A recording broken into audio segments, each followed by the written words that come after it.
Hello, കുറെ പണം തന്നെ ഒതുക്കാമെന്ന് കരുതിയല്ലേ? അന്ന് വലിയ ശീലാവതിയെ പോലെ ഇറങ്ങി ഓടിയല്ലോ. നിനക്കറിയാം, ഒരു വാക്കന്ന് ഞാൻ രവിവർമ്മയോട് പറഞ്ഞിരുന്നെങ്കിൽ ഇന്ന് നീ വീട്ടിൽ കാണത്തില്ല. നിങ്ങൾ എന്തിനാ ഇവിടെ വന്നത്? പോകൂ, പോകാൻ.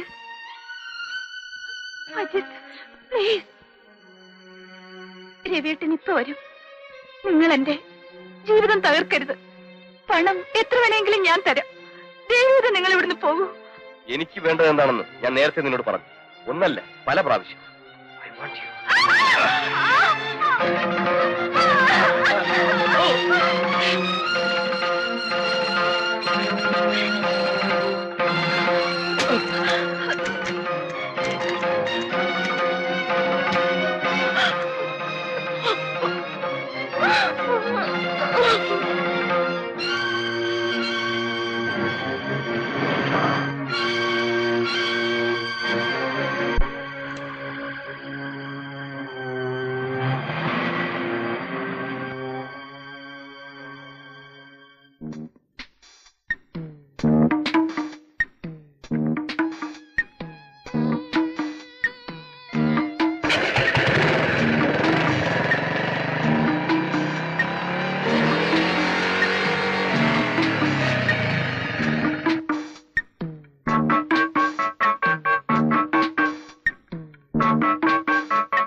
ഹലോ, ഇതാര്? ഒന്ന് ഫോൺ ചെയ്തിരുന്നെങ്കിൽ ഞാൻ അങ്ങോട്ട് വരുമായിരുന്നല്ലോ. ഹണിമൂൺ രാത്രി ഒന്നും വേസ്റ്റ് ചെയ്യരുത് കേട്ടോ. ആയിരിക്കാം. എന്തു പറ്റി? ഓ, പ്രണയകലഹമായിരിക്കും ആശാന്റെ പ്രോബ്ലം. അത് സോൾവ് ചെയ്യാനേ ഒരു പണിയുണ്ട്.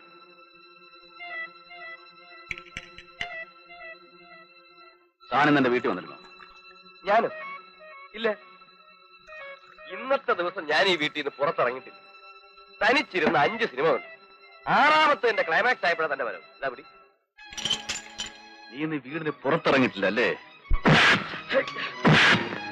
ഞാനില്ലാത്തപ്പോ എന്റെ വീട്ടിൽ നിൽക്കുന്ന കാര്യം? അതെ, നിന്റെ ഭാര്യ മേഴ്സിയില്ലേ, അവളോട് ചോദിക്കാം. ഞാൻ നിന്റെ വീട്ടിൽ വരുന്ന എന്തിനാണെന്ന് നിനക്കറിയണം അല്ലേ?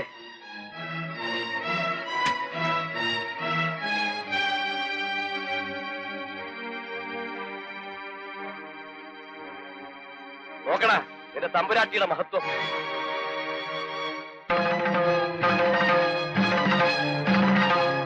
ഇതും പോരെങ്കിൽ പറ. നീ പറയുന്ന സ്ഥലത്ത് ഞാൻ അവളെ വരുത്താം. കാണുന്നു നിനക്ക്?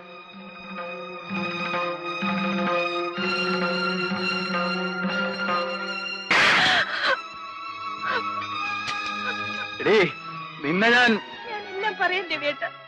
ഇനി നീയൊന്നും പറയണ്ട. എല്ലാം ഞാൻ അറിഞ്ഞു. എനിക്ക് തൃപ്തിയായി. അറിഞ്ഞതൊന്നും സത്യമല്ല രവിയേട്ട. ഞാൻ രവിയേട്ടനെ വഞ്ചിച്ചിട്ടില്ല. മതി. ഞാനൊരു മൃഗമായി പോകുന്നതിന് മുമ്പ് ഇവിടുന്ന് പോയിക്കോളൂ. രവിയേട്ട, നമ്മൾ തമ്മിലുള്ള ബന്ധം ഇന്ന് അവസാനിക്കുകയാണ്. ഈ രാത്രി തന്നെ. എവിടെ പോകണമെന്ന് വെച്ചാൽ പറഞ്ഞോളൂ, ഞാൻ തന്നെ കൊണ്ടുവിടാം. എന്നെ പറഞ്ഞയക്കരുത് രവിയേട്ട. ഈ കൈകൾ കൊണ്ട് വേണമെങ്കിൽ എന്നെ കൊന്നോളൂ. എന്നാലും നിന്നെ കൊല്ലണമെന്ന് കരുതി തന്നെയാണ് ഞാനിവിടെ വന്നത്. പക്ഷേ എനിക്കതിന് കഴിയുന്നില്ല. കാരണം ഈ ലോകത്ത് മറ്റെന്തിനേക്കാൾ വരുന്ന ഞാൻ സ്നേഹിച്ചു. മേഴ്സി, പ്ലീസ്, എന്റെ നിയന്ത്രണം തെറ്റുന്നതിന് മുമ്പ് ഇവിടെ നിന്ന് പോകൂ. Please, get lost.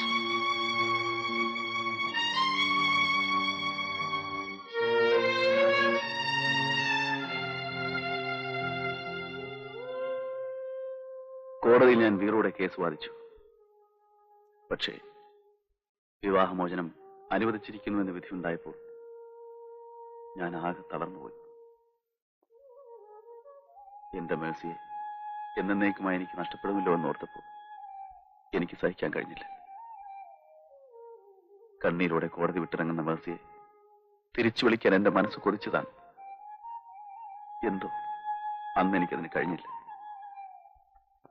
ഞാൻ വിളിച്ചാൽ എന്റെ മേഴ്സി വരുമായിരുന്നു. പക്ഷെ വിധി മറ്റൊന്നായിരുന്നു.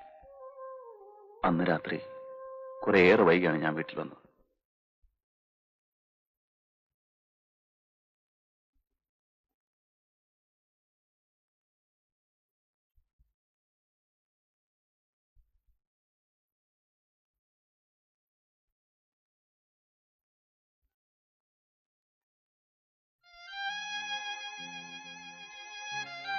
മേഴ്സിയുടെ ഫോട്ടോ കണ്ടത് മുതൽ ഒരിക്കൽ കൂടി അവളെ കാണണമെന്ന് എനിക്ക് തോന്നി.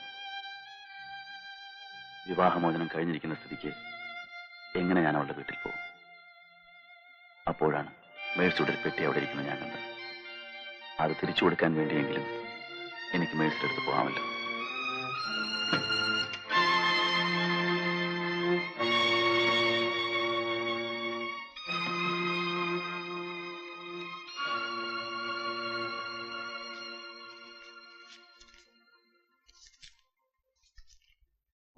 രവിയേട്ടനെ കൂടുതൽ കൂടുതൽ മനസ്സിലാക്കുമ്പോൾ ലോകത്തിലെ ഏറ്റവും ഭാഗ്യവതിയായ സ്ത്രീ ഞാനാണെന്ന് എനിക്ക് തോന്നുന്നു.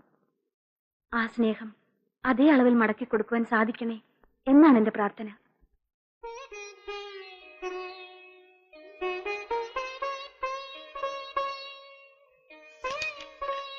എത്ര പെട്ടെന്നാണ് എല്ലാം നടന്നത്. എന്റെ ജീവിതത്തിൽ ഏറ്റവും ശപിക്കപ്പെട്ട ഒരു ദിവസമാണെന്ന്. ഞാനും രവിയേട്ടനും തമ്മിലുള്ള വിവാഹത്തിന് ശേഷം അന്ന് അജിത് ആദ്യമായാണ് വീട്ടിൽ വരുന്നത്.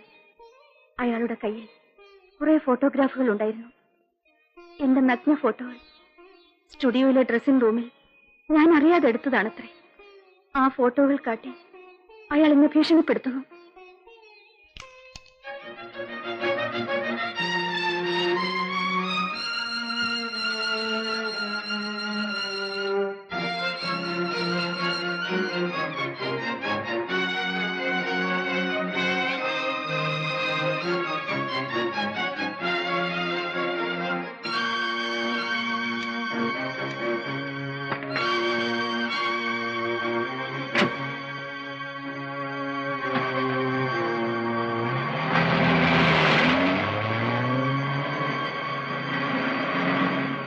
രാത്രിയോടെ നീ ഒറ്റയ്ക്കിരിക്കേണ്ടി വരും. നാളെ മുതൽ എനിക്ക് നൈറ്റ് ഡ്യൂട്ടി ഇല്ല. പോയി കിടന്നോളൂ. നീ അതും ഓർത്ത് മനസ്സ് വിഷമിക്കാതിരിക്കും. വിവാഹമോചനം കഴിഞ്ഞ എത്രയോ പേർ ഒന്നു ചേർന്നിരിക്കുന്നു. നിന്റെ നല്ല മനസ്സ് എന്നെങ്കിലും ഈശ്വരൻ കാണാതിരിക്കില്ല. പോട്ടെ, കഥ അടച്ച് കിടന്നോളൂ.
ആരെങ്കിലും പോലീസിനോട് പറ.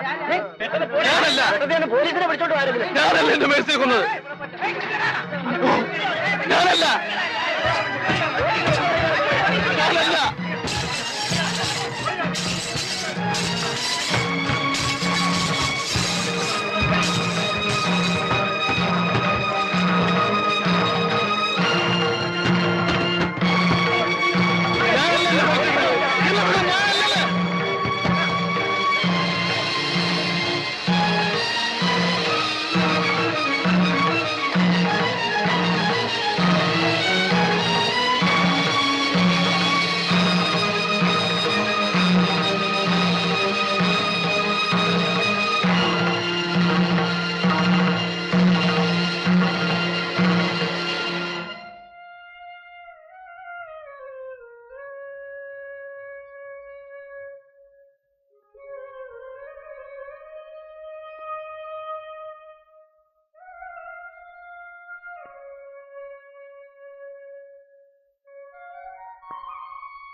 നിയമത്തിന്റെ മുമ്പിൽ തെളിവുകളെല്ലാം എനിക്കെതിരായിരുന്നു.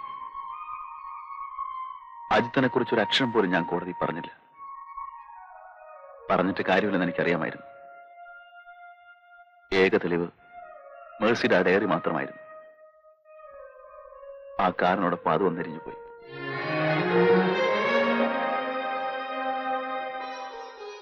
മരിക്കാൻ എനിക്ക് ഭയമുള്ളത് കൊണ്ടല്ല ഞാൻ ജയിൽ ചാടിയത്. അജിത്ത് അവനോട് ഇതിന് പ്രതികാരം ചോദിച്ചില്ലെങ്കിൽ എന്റെ മേഴ്സിയുടെ ആത്മാവിന് പോലും ശാന്തി ലഭിക്കില്ല.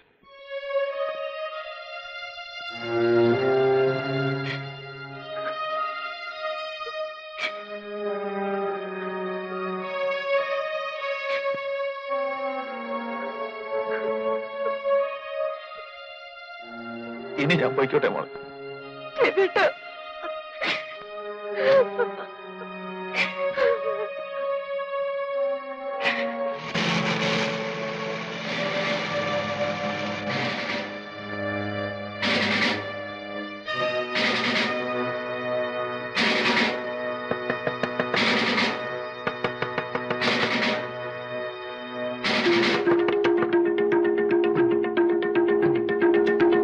നിങ്ങൾ അപ്പുറത്ത് പോയി പരിശോധിക്കും. വേഗം പോ.